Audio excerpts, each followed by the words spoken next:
Welcome back to the Woodworking Talk Show, the most popular podcast on the planet where some guy talks to another guy or gal about woodworking for an hour.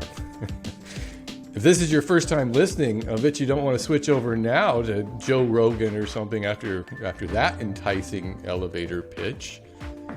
John, do you have an elevator pitch? Describe your channel in one sentence for me if you can. My channel? Yeah. I would say we are some of the loudest and most inept builders on YouTube who are putting in a lot of effort and having a lot of fun doing so, trying to inspire others to join us on our journey. Boom! There's your elevator pitch. Perfect. John Malecki is a woodworker and epoxier. I'm trying to make that a word, an epoxier. We can go, I'll put it on a t-shirt. Okay. I don't know how to spell it, but we'll figure it out. Who started his channel in January 2016 and had a big breakthrough just a couple years later when he posted a pair of live edge epoxy tables within 5 days of each other. The second of those, live edge river table woodworking how-to, is still his most viewed video with 5.1 million views.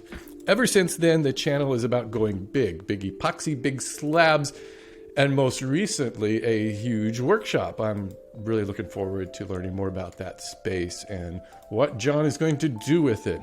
Before getting into YouTube, this is interesting. John was a football player who actually got to play a game in the NFL.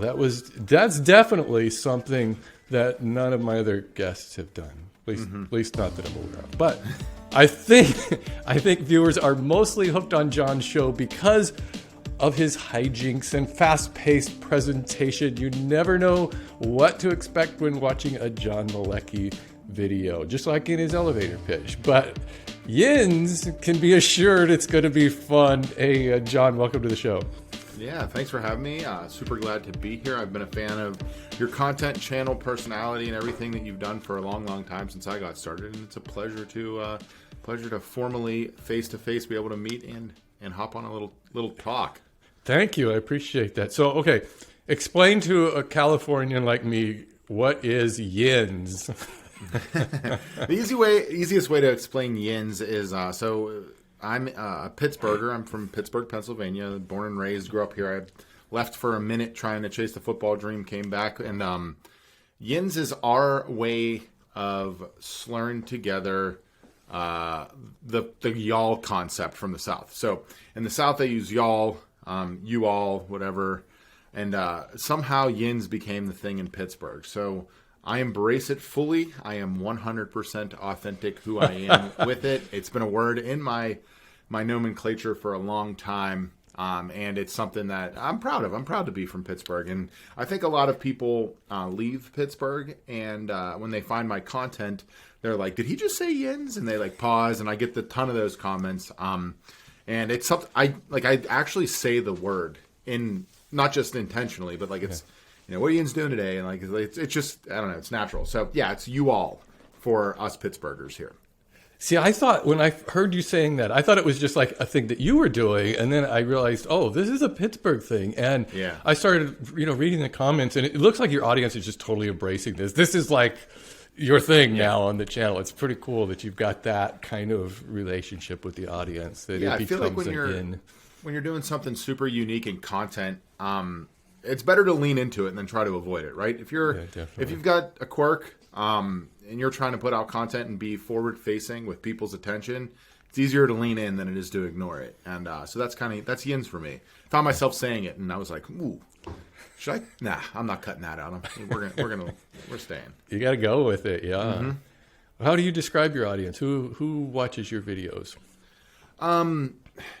So from the the analytical side of things, my audience is the 25 to 45-year-old male who likes to see how things are built, potentially aspires to build some things on their own, for the most part. Now, as I describe my audience, is it's those individuals who are interested or into making anything, and someday maybe making things that are over the top or seem unattainable. That's the kind of content that we make, and that's the kind of person that we sort of speak to. When I get to see my well, it's been a minute, but I got to meet a few of my fans when I was traveling a little last month, and every one of them was like, "I found you during the pandemic," and I was doing so and so project, and I just found myself down the rabbit hole watching a bunch of your content. I'll never make any of it, but I love watching it because you're always finding some creative way to do something, or including a tip and whatnot. So. Our audience is whether they're a DIYer when it comes into their home application, or just dove into the hobby of woodworking and maybe has a couple tools. They're into it for I would say the inspirational side of the hobby. And they like to watch you and your guys just kind of messing around in there. Your show's like a very, I guess it's very TV-ish in a way, that kind of style. How many guys do you have working for you now? I've got I have 4 full-time employees, and then two part-time like copywriters and people that do some back-end kind of stuff. As you know, running a business, a lot of that stuff just is easier to hand off. Let you focus on the big thing. And yeah, me and my team try to lean into. Let me take a step back. We look at the differentiation point from a content creation standpoint on the platform. In other verticals that aren't the makerspace. So we look at like cooking, for instance, or vlogging, whatever it might be, and you can see all different dynamics of how people present their content. And when I decided to get on YouTube in 2016, I literally just fell right in. There was like you, Matthias, and Jimmy, and like that was it. And you could either talk to the audience forward facing and teach, which was a lot of your content, or you could be like Jimmy, and it was kind of like watch me work. Right. No one else was doing anything different. Everyone that was coming to the community was in one of those voices, and I tried both. And I tried to do the kind of watch me work, and I tried to stand there and be like, this is how you make this. And as much as I love to teach, I just didn't feel the passion with that sort of a voice being the only thing going on. And I did that for years. Once I hired my videographer, Sam, we were having a good time building something, and he just kept turning the camera on when I was like not actually thinking he was recording kind of thing. And he's like, dude, you're so much better when you're not actually trying to be like formal and not stutter and all that stuff. And a lot of that stuff came ingrained in me from playing football, where I like had to go do an interview after a game, and you have to like button it up, and you can't be emotional and cussing or doing any of the things that you do in your normal life if you're like that. So what we end up finding, we kind of just started navigating those waters and finding our voice, as happens with all content creators. We fell into where we're like much more comfortable and enjoyed a lot more to like show the dynamics within the team, which we bring a little bit different of. There's not many channels in our space that have full teams of people that are one, present on camera, and two, building things. And then leaning into that, giving tips and advice on things we do feel like we're experts on, and then letting people know that you could try this and you don't have to be an expert too, which we do a lot of. And we make a lot of mistakes. And I think that's one of the differences in our channel is like, I'll screw up and I'll show you and then I'll fix it. And I think that's a very relatable part too. So it does fit in, like you said, a little bit more to that TV show dynamic where there's a lot more going on than a start to finish project. And that's intentional on our end because we wanted to bring something a little bit different to the community. And we felt that, having a 2 or 3 person on camera team and dynamic provided that opportunity. And that's kind of what we lean into. Yeah, it's very polished. What inspired you to get started and post that first video on YouTube to begin with? Had you already been watching a lot of YouTube content? Yeah, so I've learned everything from YouTube. Like I said, yourself, Jimmy, and then a couple other, Spags, obviously. And from there, I started to learn how to use social media to like leverage my brand, and I was more trying to sell custom work. So when I got done playing football in 2013, 14, I just started building as a hobby. I actually remember distinctly, you probably don't even remember how many projects you've done at this point because you've been doing it for so long.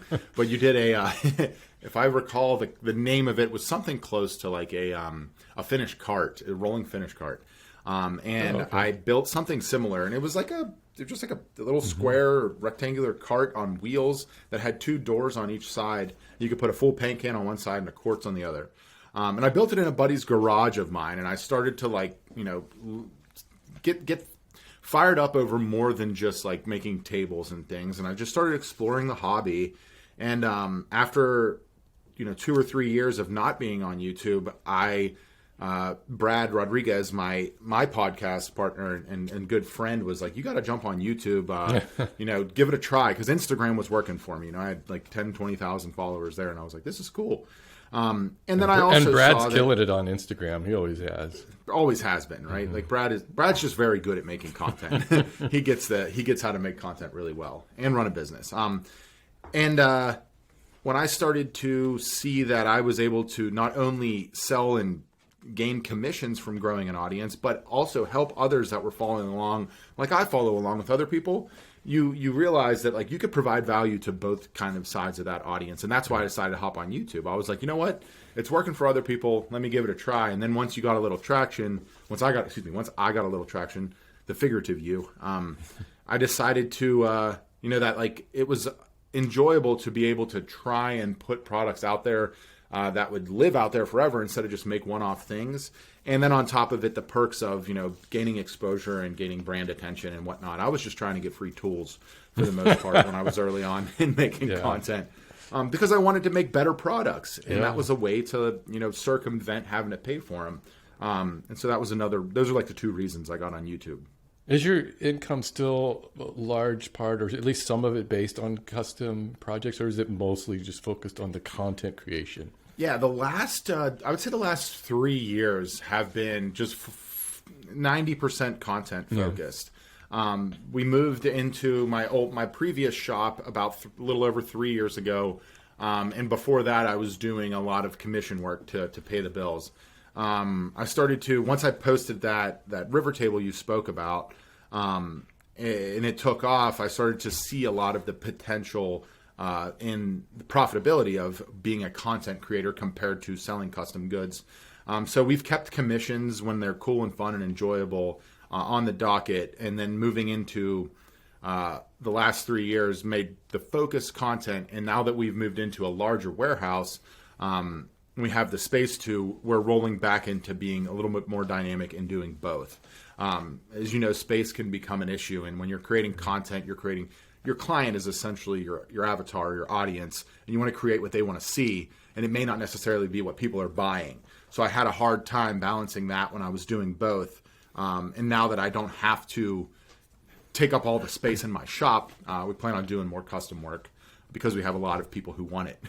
Right. And it's one of the benefits of having an audience. Yeah, and a lot of that you can I guess you double dip a little bit, because you get to sell the piece that you've made, and then you create content out of it, which is a win-win. And we've pushed the limits on some of the things that we've built and put on the channel, that those are the things that people are inquiring about. So fortunate for us, we get to build cool things, and we can, like you said, double dip. We can make videos on cool stuff and build awesome projects for clients. It's not necessarily, like clients are ordering cabinets or something, and I want to build, crazy tables with whatever in resin kind of stuff, and have to balance both. We do have a little bit of that coming in, which is cool, which is fun. Yeah, it looked like 2020 was kind of your peak year for building epoxy furniture and stuff. It looks like this year, not quite so much. You're kind of focusing on other things a little bit more. Do you think that the epoxy trend is waning, or do you think it's just still as hot right now as ever? So twofold. 2020 was an interesting year for all humans, right? We all did really well. Yeah, and especially in content, it was great for content creators. But late 2019, I was commissioned for a local college to do an epoxy conference table, and it was the first time I built a river table out of epoxy. The one you mentioned before was actually glass, and so we did this. It was like 60 liters. It's huge. It's a 5 by 12 foot table. I had to get like the football team, if you watch the video, into the college. That video started to jump off in February and pick up a lot of views, and because of that, when the pandemic hit, I looked at my one employee and I was like, I'm not going to let a shutdown or any of that ruin this business. We're not forward facing. We're not client facing. We're not breaking any laws or rules or whatever. I was like, we're going to just hammer down, and we're going to go with what people want to see from us. And because that epoxy table was hitting the million view mark for us, and it had a lot of attention, we sort of leaned into doing so, and we had a lot of brands that were willing to work with us with epoxy products too at the time, which made that nice. And I could experiment because I was like, we're just going to be in the shop, let's just do some weird stuff and see how it goes. In the same regards, I think that was a high point for the epoxy trend as far as like, I don't think it's dead or gone away at all. I just don't think creators are using it as much for the normal things. I know that there's a lot of resale-minded creators who are still, crushing it with doing epoxy projects, and so I think that'll be around for, another 5 to 8 years or so as it becomes more vastly aware to people. Here in Pittsburgh, people still have never heard of it. So trends and whatever, and that side of things are always going to be behind what's happening in content. And so I leaned into that, and the epoxy thing kind of took off in 2020. I discovered this cool tensegrity concept on the internet while being locked in my house. That kind of started a little bit of what we call a bucket for us as far as content creation goes, and we leaned into that a bit. We still kind of do. Those are kind of the impossible projects, right? Mm-hmm. And that's me. That's me as a builder. I look at things and I started like I was saying before in a garage, my buddy's garage, making very, very easy basic things and trying to push the limits of my skill set. And the impossible projects for me are trying to inspire others to continue to push. And whether you're using optical illusions or you're using, materials in different ways or whatever, that's kind of that stuff. So 2020 was a lot of experimentation in that regard for that year. And I think that in combination with a lot of people were stuck at home watching YouTube, was the reason that we tripled the channel in 2020. Yeah. And then coming into 2021, I had a couple home projects I wanted to test the water in, and there's a lot of creators that home projects just elevate the channel to another level, appeal to a whole different dynamic of the audience. So we tried a little bit of that. We tried some different formatting. And I think we've got a solid game plan going into this next year. I wish the testing of that didn't take as long, but that's one of the big differences in the 2020 content compared to the 2021. And I'm a millennial. Everyone knows that we get bored with things quickly and like to try new stuff. And we're very impatient. Even though I'm on the older side of millennials, I think that's something too. Is I just like trying new stuff and having fun with it. So those are the two reasons you see such different content in 2020 and 2020. Hey, I think that's the way to keep a YouTube channel alive. Is you got to keep trying the new stuff, and especially in 2020 the people who really succeeded, there were some who really didn't see that growth, and it's because they were still doing the exact same thing they were doing in 2019, which didn't work. And so I think you were really smart to just totally go in on what people were responding to, because it was, it may sound crass, but 2020 was a great opportunity for a lot of people. And I know that we all did well. And then again, in 2021, you're starting to have to kind of retool things a little bit and think how to work it out. And I think you got a pretty smart strategy there. What's the biggest mistake people make with epoxy? Say beginning epoxiers. What's the biggest mistake they can make? Not reading the label. That's the biggest mistake. And it sounds super simple. That's kind of true on everything, though, isn't it? We don't want to. Yeah, right. But all of us, handy people or creators and whatnot tend to think you don't need to read a label. Step back. I got this. You're right. Throw that out the door. I'm just going to wing it. And the issue with epoxy that I see most often with beginners is that they'll get fired up about something, and they'll want to try it. They'll go directly to Lowe's or Home Depot, and whatever epoxy sitting on the shelf, they'll buy it and they'll try it, and it's just the wrong chemical reaction that epoxy was intended to be used for. And I know this because I've done it. I needed to fill a void in a walnut slab I was doing for a client in 2017, and I went to the store. I bought bar top epoxy, I tinted it black, poured it in, and then watched it literally just smoke, smolder, crack, and almost ruin the project. And from that moment on, I read the label after, as most of us do, and was like, oh, this is only supposed to be a 1/4 inch thick. And I was like, no wonder, this 2-inch hole in this slab. But that's the biggest beginner mistake I find. And I get a lot of comments that are like, I bought so-and-so and tried to do this and it didn't work. Why? Well, that product isn't meant to be a deep pour. That product's not to be meant to be thin pour, or that whatever. And so that's the easiest and simplest thing, but that seems to be the biggest beginner mistake that I get. 2 would be skimping on your mold.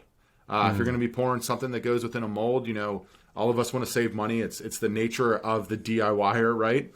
And excuse me, you just can't use any everyday product off the shelf to make epoxy projects because they leak, or the epoxy bonds to them, or certain things warp and crack or whatever.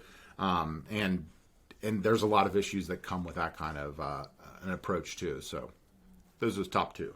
Have you ever made something and just got so deep into it and something just didn't work out and you had to scrap it? Oh, a few times. So this last year, we were like, how can I phrase this? Screw it. I had a sponsor reach out and they were like, would you be interested in working with us? And I was like, yeah, I like trying new things, and I'll put your. I made a bowl of cereal. Oh yeah, I know that. With epoxy, right? Yeah. And actually, I had no idea that someone else had already done it. But Peter Brown. Peter Brown did it, and I was naive. Brad calls me midway through, and he's like, Peter Brown did that. And I'm like, no, I actually had no clue. He's like, yeah, you should probably do it, shout him out, or give him credit or something. And I was like, yeah, I guess so. And I had no clue it happened. But after that project, I like to try things, so I'm always testing in threes. My mindset is always if you're going to, and this is my advice if you're going to create content, if you're trying to create content that's intended to boost your channel in any way, that's not just what you call filler or maintenance content, you want to try to build it into threes so you can give people that come for that specific type of content multiple videos to watch on platform. So for me, I was like, okay, I want to do a cereal bowl, I'm going to do a cookie jar, and then I'm going to do a ladle out of spaghetti. And those are the 3 projects that we had in the docket, and the other 2 aren't on my channel. We got into them. I started turning this cookie jar that was resin and cookies I had suspended in it, and it was looking decent, and then it just exploded, and there was no way for me to repair it.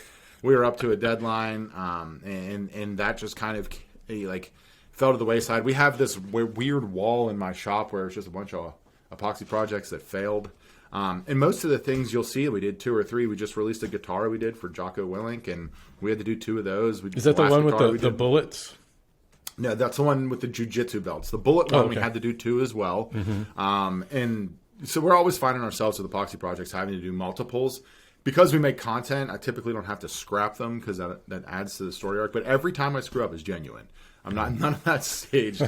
And there's a bunch of projects on my channel where I screwed up. But yeah, we scrapped the cookie jar and scrapped the ladle, which were 2 epoxy projects I just got way too deep into that weren't working.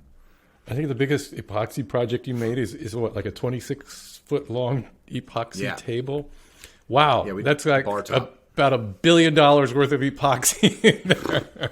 It was we were super fortunate to work with a sponsor on that, and then we had a client paying for it, so it wasn't just me making it for myself. Sure. But yeah, that was a lot of resin. They actually, what's even more hilarious is we did the 26-foot long bar top river, and then we also did 3 river table, just regular tabletops for that restaurant, and then they had 10 2-tops that had black resin and resin logos in them too. A lot of resin, and it was just everywhere for weeks. The whole shop was just resin. That one actually was another situation where we had it was too hot in the shop. It flashed, and epoxy was smoking and stuff. We're running around with fans trying to cool it off. Wow. Unfortunately, the project didn't have to be scrapped, but it was a close call. Well, you probably get some pretty tense moments when you're dealing with that much epoxy. okay, this is either. You got to just kind of go for it, don't you? And just it's either going to work or not. Yeah, and you also gotta have your process. And I think that's the one thing you learn through working with resin or anything in woodworking, to be honest, is that if you take the time to plan it properly, you'll put yourself in a much better situation to succeed, whether it's material breakdown or all the way through your build process. But for epoxy projects, if you don't nail your mold, if your mold's by nail, I mean, if you don't get your mold right, the whole project can go to the wayside. And if you try to hurry it, which a lot of us do, we just get so antsy and want to just get rolling. But small things caulking your mold and then letting it dry, the letting it dry part, all of us can all of us can attest to, is so hard. You're like, it's in there. I want to get going. I just want to do it. I just want to do it. And little things like that, when that thing starts leaking, if you don't let it dry because you like kind of, pierced it when you were putting your slab in or whatever, you're gonna be in a pretty bad way. So yeah, they get pretty tense, but we've got good systems and stuff to help us, try and make sure that all of those baselines are covered. And then we always take a step back, like, okay, this is it, and if we screw this up, we're out like $3,000 on epoxy. So, right. You don't want to be that guy. And we have, fingers crossed, not fallen into too many situations like that. It's knock on wood too. It's amazing how much preparation is important in anything. I mean, you talk to like house painters, and like 80% of what they do is preparation. But we want to get to that point where we're actually doing the thing. So we get really, really impatient with. Oh, and you're right. House painting is like so nerve-wracking when you want to go fast because it's all in the prep. You're like, no, not another window to tape off. Yeah, you're telling me I have to put more deglazer on this baseboard because this isn't perfect. You're like, gosh, paint over it. Yeah. And then you walk by a week later, it's bleeding and like cracking. You're like, that was such an easy fix. You know who's still killing it with the epoxy projects is Cam Anderson. You ever watch his? Yeah. Oh yeah. Yeah. Blacktail Studio. Cam. What's super funny? So me and Brad Rodriguez, like I mentioned, have a podcast. It's called Made for Profit. We don't record anymore, but there's like 125 episodes out there. There's a specific episode where I say like I built a viral river table. And I didn't want to become the river table guy, so I didn't do another one for 2 years. And I look at Cam's channel, and I'm like, man, I should have probably just kept making river tables when they were hot for me. Because he's done a great job of using that to then allow him to do other things and get creative. And he's got a great voice, and he speaks well to his audience. He does, and it's another reason that I personally don't think that the trend of river tables is dead. Plus, you got to look at like, when I look at epoxy, I look at things like, why would you use that product? And I'll say this, and it's not that our community is negative, but people are loud and they have opinions, and they're they're allowed to have those. But there's a lot of people in our community that I respect and love their content, and in person we get along great, but they just bash epoxy all the time. And I'm like, listen, you can bash all you want, but my goal, the reason I love using epoxy is because I can take what would be discarded tree or a slab or a piece of wood and give it a new life. And for me, I'm like, that means something. And whether you're like, a purist or whatever your reasonings are, I think Cam feels the same way. Like Cam's taking things that would typically be going to firewood or discard. Granted, Gobi walnut, nothing goes to firewood, but the concept of big slabs that aren't straight grain, that aren't usable for dimensional lumber, would typically go to firewood or mulch or whatnot. And he said it in a few videos. He's like, this would typically be discarded or scrapped. And being able to use resin, you can give it new life because you can create form and shape that wouldn't exist with just that natural piece of wood. And I feel the exact same way. I love being able to use what would be like a piece of firewood and turn something cool out of it because you're adding to what's typically a subtractive process. Woodworking is a subtractive process for the most part. Yeah, and both you and him end up with just beautiful projects because of that. You just got to accept that. And I think you're right in woodworking. Well, actually, like any community though, there's a lot of gatekeeping these days, and you see that with either epoxy or maybe computerized equipment, CNCs, or all of these things. There seems to be people who feel that there's only one way of doing it, which is kind of one of the reasons why I like to do this show, is because I just get to hear so many people using so many different techniques. It's enlightening to me just to hear that everybody is so creative. And I also look at it, and I think it's like a never-ending cycle of learning, right? Like, if you don't have much experience with epoxy, but you happen to be a phenomenal fine furniture maker, it's fun to try and dive into it and try something new and use something. Like, that's how I feel about it. I bothered a lot of people when I was like cutting dovetails in resin, and doing like traditional fine joinery, like in mediums that most people just despise. But to the same thing I was saying before, like I just like to try and push the limits and try new things. And I think that the concept of gatekeeping is like you could say whatever you want. Like, I'm still going to do me. And like, I've been getting criticized for what I'm passionate about since I was 12 years old playing football. So like, it's not really going to bother me. Yeah. And I hope that most people can continue to work and become more open-minded and try new things and see that it's like, the world's not going to end because you put epoxy in a piece of wood. Yeah, absolutely. And there's no reason for you to be so fired up about it. I think that a lot of it comes from people who may not actually be as experienced with it. I think that if you've been around a while, you kind of learn to kind of be very curious about these things. Even like robots working in the shop. I had Jonathan Katz-Moses on here, and to me that stuff is just fascinating. It's nothing. I know I'm not going to do it, but I love watching that. I love learning about it because all of this is progressing these crafts, and I think we all have something to add. Completely agree. And Jonathan's a big advocate for like, break those barriers of gatekeeping because when he invented his dovetail jig, he got a lot of pushback on it because it's supposed to be this purest thing that you need to know how to do without any jigs or tools. And he just made it more approachable. And I love that. And I love Jonathan. We're good friends. And I would have never tried getting into hand-cut dovetails if I didn't have that jig. Now, like, I've tweaked my system and process. I could do them, without it. But why wouldn't I want to be faster and prettier and more efficient? And and that's how I look at it. And I think you're completely right. You don't necessarily have to try it or care to ever do it, but I find a lot of things incredibly intriguing, and I love watching experimentation and people pushing the limits and whatnot, whatever medium it might be. And that's also why I use metal. Yeah, I was going to ask you that. So you've used a lot. You use metal. You're trying out a lot of different things on there. Is there one that you're particularly drawn to? Like, I really want to explore this a lot more. Yes. Great question. There's a gentleman named Max Randolph. If you haven't seen his channel, he's like this dude. I want to be best friends with this guy. Exploding on TikTok. And he's a blacksmith, but he's an architectural blacksmith by trade, and he can obviously blacksmith anything in that regard. And he does some monstrous projects that are just beautiful. And I saw a few of them. I got served on TikTok a few of them, and I was like, dude, you're my hero. Like, I want to just sit in the room with you and learn.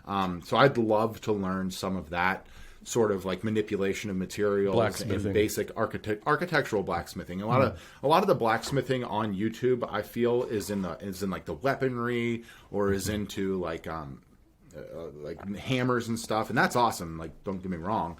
But I would like it's called the Valhalla door.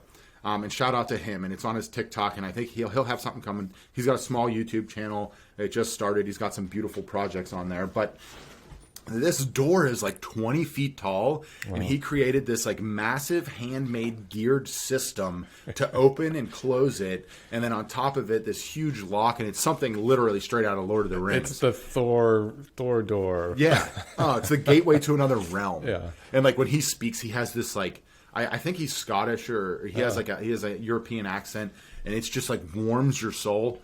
His content's great, but I look at I'd like to try something like that because I can weld. I'm not a welder, but I can weld. There's a distinct difference there. I don't want anyone that is a welder to get upset with me. But I can do a little bit of metalworking and stuff. I love accenting furniture with that. That's another like passion of mine is metal and wood together because I live in a very industrial city.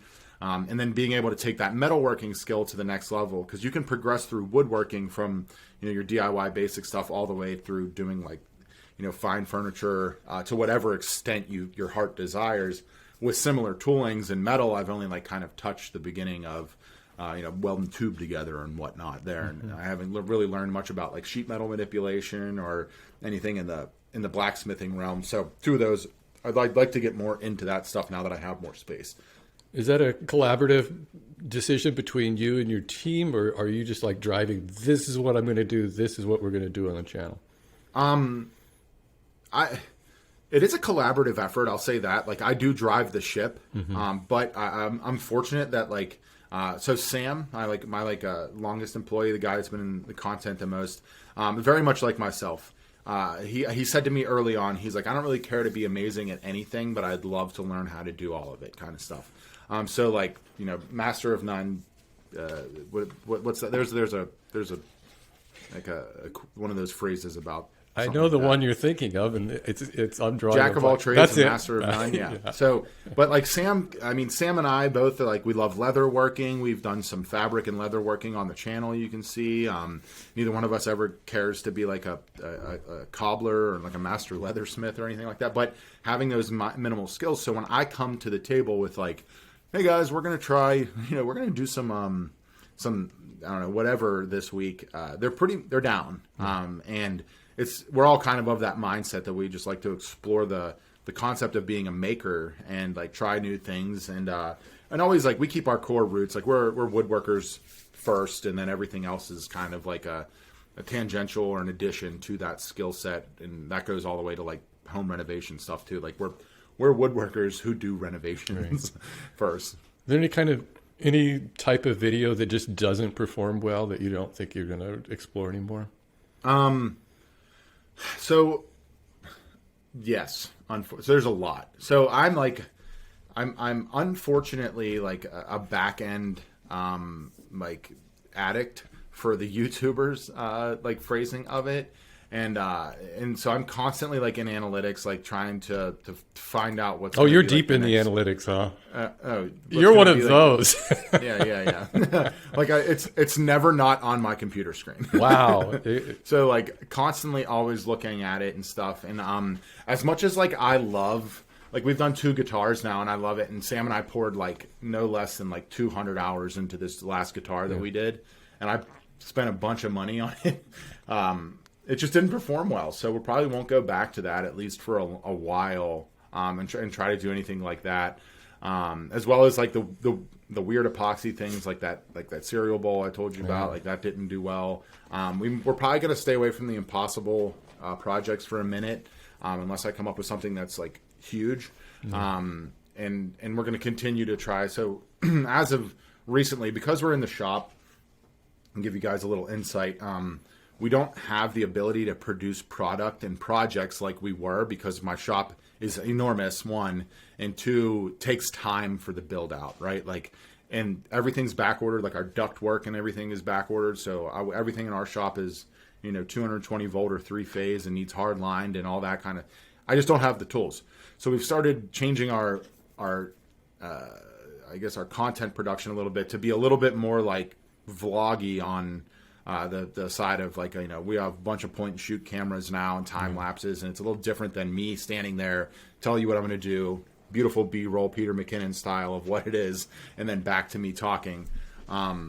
So you'll see a progression of our content with that. And we plan on bringing a lot more people along for like, I went on 3 client bids last week, trying to show a little insight on that because I know a lot of my audience is aspiring professionals who'd like to turn their hobby into their job. And then on the flip side of it, we're going to be like, we're working with a local a local tree service company, and we're going to be building out like the Matt Cremona sawmill.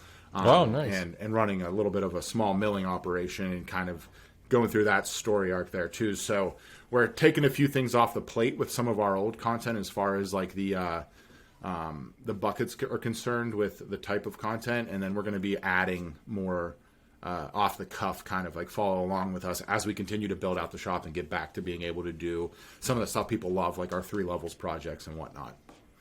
Hey, I got to ask you about your thumbnails. Let's get into this.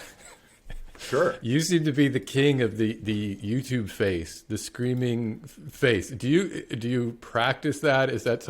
It looks like some of those are actually kind of copied and pasted pictures of you. Oh yeah. Do you make those thumbnails, or is somebody else working on those?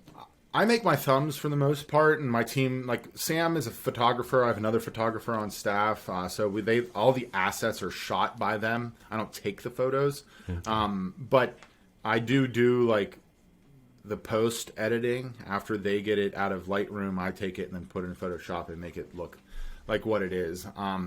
And I will say I was probably one of the earlier adopters in the maker space for what's called the YouTube face, the screen face. Yeah, and the reason being is that like you can't. This is my opinion.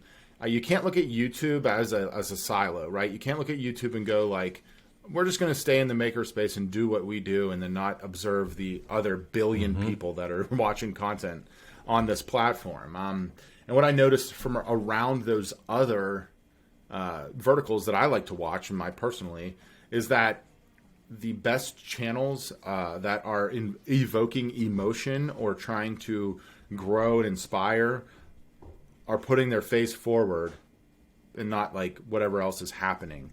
And that's going to be like your Mr. Beasts, your Mark Robers. Mm-hmm.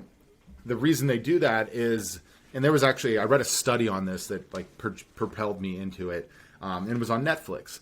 Netflix was getting like 2 to 3 times more viewers on videos when they were testing thumbnails on platform with people evoking emotion. Right. So it was like, a woman who looked excited in an episode of blank show was getting more clicks than like a background shot with someone standing in full body, same person, but like the zoom in of the face. People tend to be more into like, ooh, why are they so excited? Or, ooh, I'm curious. They look curious. Or like, what else is going on? And then on top of it, I'm much more in personality forward in my content. So putting that in the thumbnail was just made a lot of sense for me. The other good one is the hand on the forehead. Like, I have made the most horrible mistake in my life. That's a really popular one. Yeah, and like when you make a lot of mistakes, genuinely, it works, which is my content. But I mean, like for me, I've built a bunch of things and then stepped back and looked at them and been like, huh, and like literally made the dumb face that I put in a thumbnail. And it's in video, so like a lot of it's genuine. But on the other side of it too, I'm trying to create that relatability to the emotion I want my content to evoke from the viewer. Yeah. And that's what you'll see in my what's called the YouTube face thumbs. Hey, a lot of people are adapting it in our community. Yeah, you see a lot more now. You'd start to see a lot more screen face. Yeah, I think that look will define this era because eventually that's going to become so cliched and so overdone that I think people will start to. It's hard to not follow like the largest and fastest growing channel and the best person on the platform, and it's when it's in their content, you're like. It works for them, right? Like, it's got to work. Why? But he's not. Mr. Beast isn't dumb. So like, watching other types of content is super important for YouTubers. I've always thought that if you're only watching woodworking, maker content, and that sort of thing, you're not really going to get the best ideas for what to make for your videos. You've really got to expand out to all these other things. And I also think that like I know me personally, like and even yourself from the couple little things you put out, like you like running and health and fitness, and like there's other things you're passionate about. Most of us, surprise, have other things we're into. Yeah.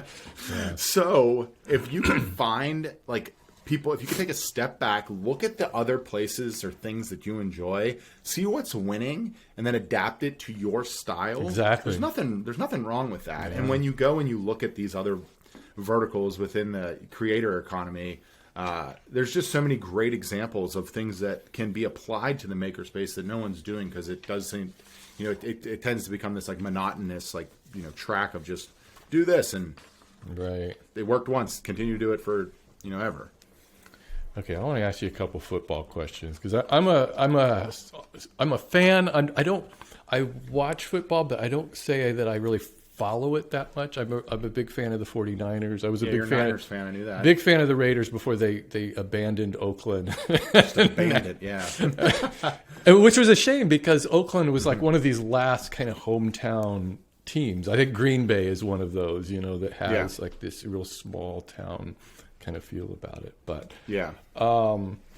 what do you think is the biggest problem facing the NFL right now? Do you think that there's like too many just penalties, that it's just getting harder and harder to watch, or is that just me?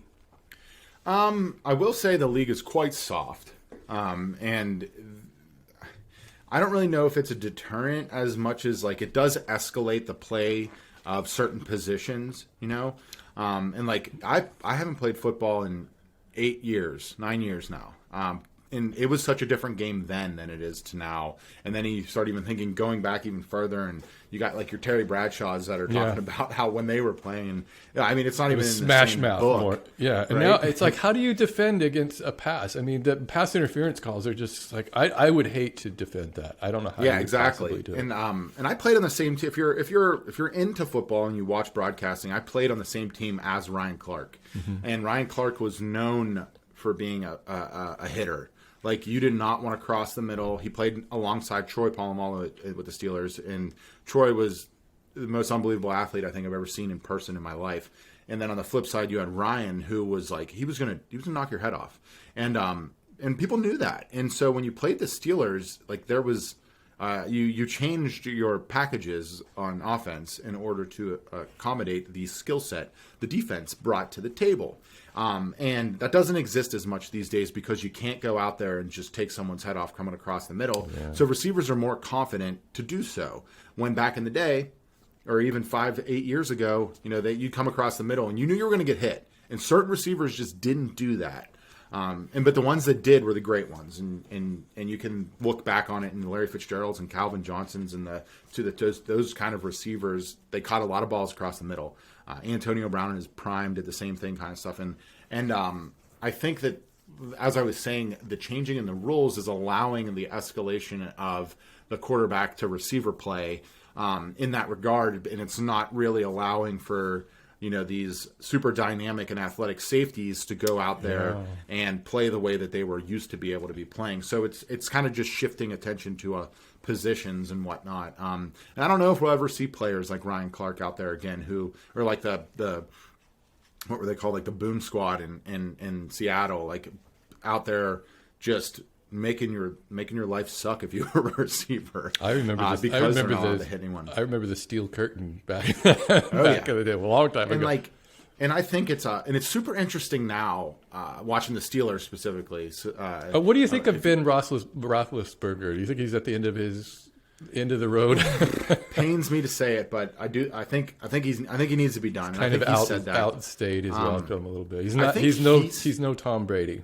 Yeah, I think he still has the talent. And what a lot of people don't realize about Tom Brady to Ben, and it's because Tom's still doing it. But like, even if you think about Drew Brees or Eli Manning, like Drew, Ben, Eli, those three had 5 to 7 years where they were getting pummeled in the pocket. Like, when they were young, they were getting just beat up back there. Tom never had that. So Tom has always played to preserve his body, and they've always built an offensive line around him and a system around him to let him, get rid of the ball quickly. And he's gotten hit, but he does a much better job. He does a much better job of preserving his body and by not getting hit. He's never really a scrambler, and for years Ben was outside the pocket, stiff arming a dude and chucking a ball 40 yards down. Like, that was his way. He's played. huge. He's a big guy. Yeah, and he's a big guy. So those years, I think, are catching up to him. I still think he could play, but that offensive line the Steelers have right now needs a lot of work, and it's showing. And I think his heart, he just really wanted to give it one more shot, and I don't blame him. It's hard to walk away from the game, and he, on the other, in that regard, had a very disappointing end to last season, and I think he just wanted to give another run. Love to see him go out on top. It'd be a long shot at this point. I mean, I think that's what they're all hoping for, is they want to end at the peak of their career, and call it quits then. But it's not always in the card. Are you interested at all in the XFL coming up? It's going to be it's coming up again. I think in 2023. I think Dwayne Johnson bought. I love The Rock. Yeah. So I will support Me too. I'd be He's the awesome. guy that I'd buy his bottled sweat if he was selling. I'm a huge fan. I am too. I love him. I think he gets it. Right, yeah. He comes from both football and the WWE, which was the play on the XFL for a minute.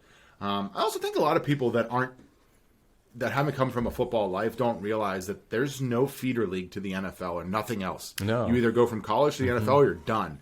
Now, a lot of people will say, they have the greatest feeder league to ever exist because college football is so huge and there's so many players on a team.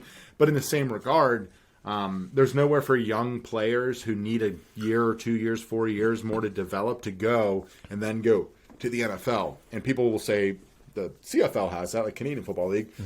But the NFL really doesn't go and look at the CFL the way they look at college because the turnover in the NFL is like 2.5 years. So if you need 3 years to become better in the CFL, they'll just leave you there and go find some kid in college, put their, who's more affordable, put their money into him, put their money into him and develop them up. But I think the XFL with Dwayne Johnson's touch on it will be.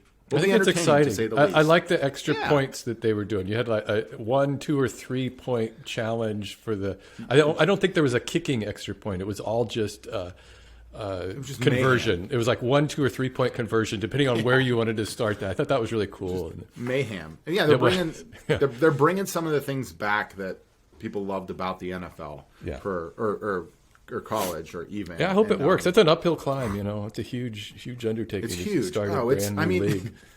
What's crazy to think about is like soccer's the most popular sport in the world, and it doesn't have anywhere close to the popularity football does in America. To try to compete with the NFL is like you're got a big hill to go against. Everybody complains about the NFL, but at the end of the day, everybody ends up watching them anyways. And I kind of the same way. I'll grumble about it, but I still watch all the games. Oh yeah, damn it. You somehow just find, if you have cable, you just find yourself putting that channel on. I do. Whatever game's on Sunday. Yeah. I'm going to get tickets eventually when they start to this indoor football league they just started the Bay Area Panthers. It was the Oakland Panthers. Pandemic came around, they couldn't play, and then they moved them out of Oakland before they even everything's moving out of Oakland, but now they're down in San Jose. But I'm kind of curious about indoor football. Have you ever seen that? Yeah, so they have an indoor football team, arena team in Pittsburgh. Yeah. I never wanted to play it. It's one, it doesn't pay well, and two, it's brutal because it's like hockey. Yeah. Football wise, so you're like up against boards and stuff. Like it's crazy. You got guys like running through the end zone, just smacking in the walls. And it's like a real short field. You don't have very short yards, field, fast paced. But another, like I was saying before, it's another opportunity to feed into the NFL, and they have pulled some players. Yeah. You have to be like the MVP of the league for the NFL to look at you, but they pulled some players or given players who got cut a way to play and stay in shape for a couple weeks before they get picked back up again in the league, in the big leagues. Wow, now I've probably lost a lot of people who aren't interested in football. Hey, which is ironically, I get so many makers that are just like, "Oh, football, I don't care at all." What else do you do with your life? What? I care about football, then making things like that's my. I know what I could ask you. Here's a weird question. So you talk about your odd, bizarre projects you made. You made the adult baby bouncer. Ah, yes. Did you get like creepy like these adult babies in the comments or anything? Because there's this thing where these guys wear diapers in the whole. Oh yeah. I didn't get anything weird. That's unfortunately good. I was expecting like maximal weirdness. Yeah. Project. And that's one of those things. Unfortunately, you won't see me doing another one. But no, that was cool. So that one came 100% from the sponsor. Like the Tactical Baby Gear is a really cool brand, and they do some. They do baby stuff geared towards the dad who's a fan of tactical stuff. And when they reached out, I was like, how can I level up instead of just doing a regular ad read? How can I level up the concept of baby stuff? Man. And my daughter loves her bouncer. Like it wasn't a joke. At the beginning of the video, she's like, nah. She's 9 months old now, and she gets like inches off the ground in that thing. She loves it so much. I was like, I could use one of those, and I loved it as a baby too. Except I had the suspended doorway one. My parents have photos and whatnot of me in it. So that was the inspiration for the adult baby bouncer. How old is your daughter? How old did you say she is? 9 months old? 9 months. 9 months. And yesterday. So what's that experience been like over the past less than a year? I'll tell you what. I mean, I've always had the utmost respect and love and admiration for my wife, but I mean, motherhood is a whole other monster that I don't think men will ever be able to comprehend. And in all regards, all facets, to carrying the baby through childbirth and then taking care of the baby. I just try to support her the best I can, and it's truly taught me patience. It's truly taught me even more of how to be a team player. Just because there's just so many things that you don't consider when it comes to being a father, especially for a young kid. Nobody teaches you this stuff. We're all just thrown into it blindly. And you just like make it up as you go. And all you can do is keep a positive attitude and just try your best to support, in my instance, support your wife. And so for me, that's been a huge learning experience. And it's not so much like the tasks of what it is, right? It's the pressure, the exhaustion that my wife or that the woman feels that you can try to help with. She's like, hey, can you watch this morning? She's like, hey, can you watch Annie for 30 minutes? She's a lawyer. She's like, I have to run downtown and file some paperwork. And normally I'm like out the door at 7:30. I'm like, no, I can't do anything but work. Like, wow. And I'm like, what's 30 minutes? I go watch the baby some more. And then I get to spend time with the baby and stuff. So, but I love being a father. It's been one of those dreams of mine in my life, and it's been very, very, very cool. It teaches you a lot, doesn't it? I'm very much you never knew about yourself. Yeah, continual journey. Yeah, and you get a lot of self-reflection.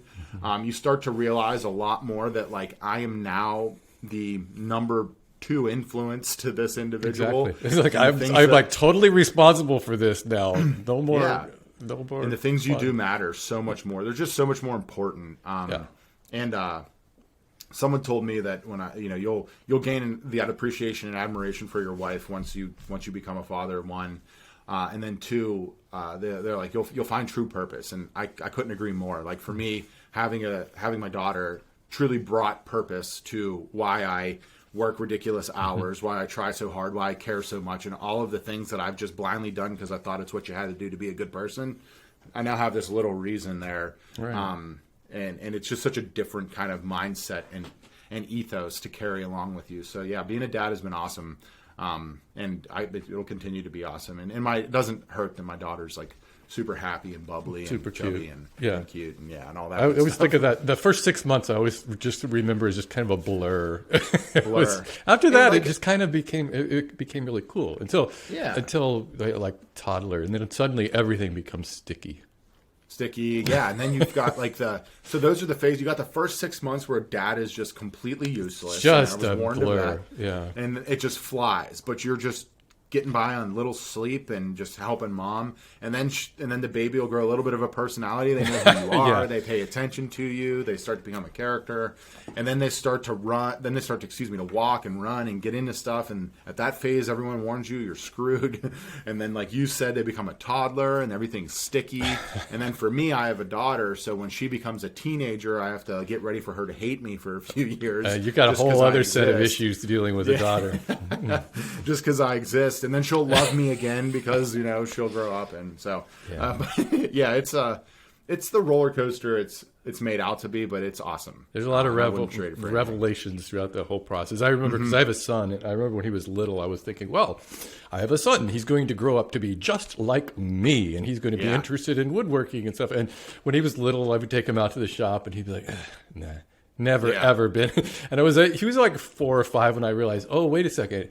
He's like his own person. He's starting to develop his own interests, and they're not necessarily mine. Like, what? You don't want to be just like me? Right. Like, I'm only like so boring. Like, really. Like, I like read magazines about wood and I watch other guys make funny. Stuff. I'm like, you're right. And that's what everyone said. They're like, you're going to try to mold them the best you can, and all you can do is be a great role model and be supportive and positive, and that's all I'm trying to do. So. Yeah, it's hard sometimes. It's especially when they do things you're not expecting. You're like, wait a second, I didn't do it that way. Yeah, like, why are you doing that? I didn't teach you that. Yeah, but they're their own person, as you said. Hey, do you have any plans coming up for 2022? As far as the channel goes, any major changes to it? Anything you're going to try other than blacksmithing? I want to see the blacksmithing. Yeah, I'm hoping to get into the blacksmithing thing. I hope it doesn't mess with my insurance too much. But we, like I said, you'll be seeing more content in a little bit more of an off-the-cuff fashion instead of like the project to project, at least for the time being. You got to build up the shop, don't you? How big is that shop? 10,000 square feet. Damn, that's huge. It's big.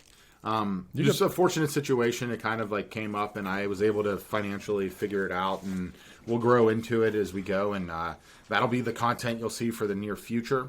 Building it out, getting it ready, and then we already got a couple custom jobs moving into. We'll be showing more of that as far as like the back end to it, because as I said before, a lot of my audience is aspiring to become the professional, sell work and be able to live off of it and whatnot. I think I can speak to that pretty well. And we're going to be, like I said, building a bandsaw mill.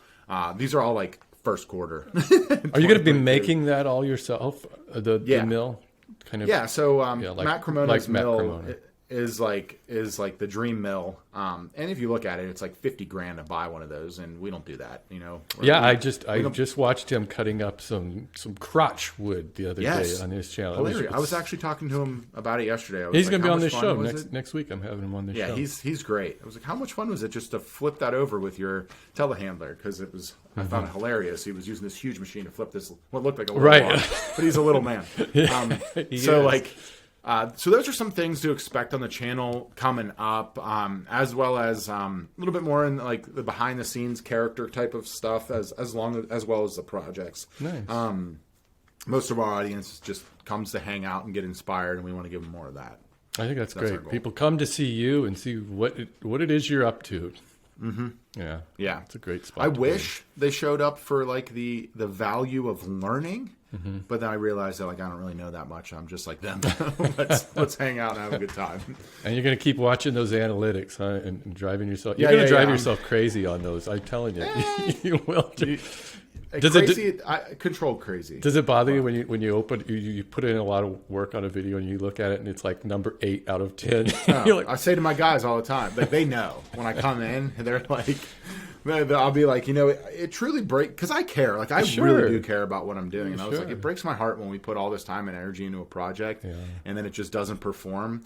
And what a lot of people don't realize, it's not necessarily the content itself or what's going on in the video. You could just have a bad title and thumb, or you can miss on that and people aren't clicking it. And like, there's things you can do, and the analytics will tell you that. YouTube tells you right up front, this video sucks. Yeah, and that's why I'm so into it. It's like when YouTube changed over to having like live analytics, it gave you a lot of feedback that wasn't there for years. And because you've been doing it way longer than me, is like you're guessing for a lot of stuff. And so the analytics, I'll let them drive me crazy, and I'll keep that controlled crazy there as long as I can. Because I do like I have a business degree and I like numbers and I've always been into math and whatnot. So it's like the analytics are just a way to interpret it. I was against them for years, I will say though. It's like, be a storyteller, just get out there and make good stuff. And I was like, man, I put out 3 times as much content as this person, and my audience hasn't grown at all. Why? It's like, well, because you don't even know who they are. That's true. I think there's a lot to that. You hear a lot of people say, just do whatever it is you love doing. And it's like, well, you can't really do just that. Yeah. You have to listen to your customer. You do. And my kicker was meeting Brad, because Brad is analytics first. And he is. He's a very detail-oriented guy, I think, when it comes to that. I'll not to poke fun at Brad, but we can poke fun at him. He may still do this, but for years he would do a daily tally of his Instagram follower growth, hand input into an Excel sheet. Oh my God! And I think he did that every day for 3 years. Before like software existed to do it for you, because he was that much into analytics. And when you think about it, you're like, man, no wonder you were smoking before anybody else figured it out.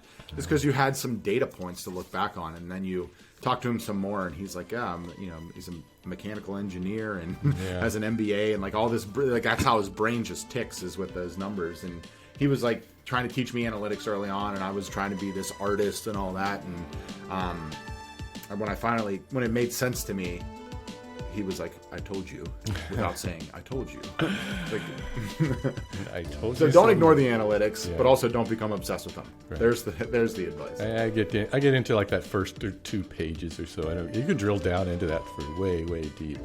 Oh yeah, I was like, Brad and I will hop on a call here and there, and I'll be like, dude, I was like, I was looking at like conversion person to person for males in the southeastern region of the United States on my last 2 videos, and I noticed like there's little. He's like, "Oh my God, let me get in there," and we're both like, "You guys are crazy." Yeah, it's like good and the bad, right? We got to weigh them both. Hey, John, this has been a blast talking to you. I'm really glad we got to meet, and I want to congratulate you on everything going on your channel and in your shop and in your business. It's just really, really cruising right now, and I wish you all the success in the new year and all the years after that. Yeah, thank you. I appreciate you having me on. It's also been a pleasure, and I'm really looking forward to seeing where you take this journey now, because I know you've been doing content a long time. And it's always fun to see people who have been doing things to try something new, like a podcast or whatnot. So good luck with this in the future, and thank you for having me. Thanks a lot. Thanks for listening, everybody.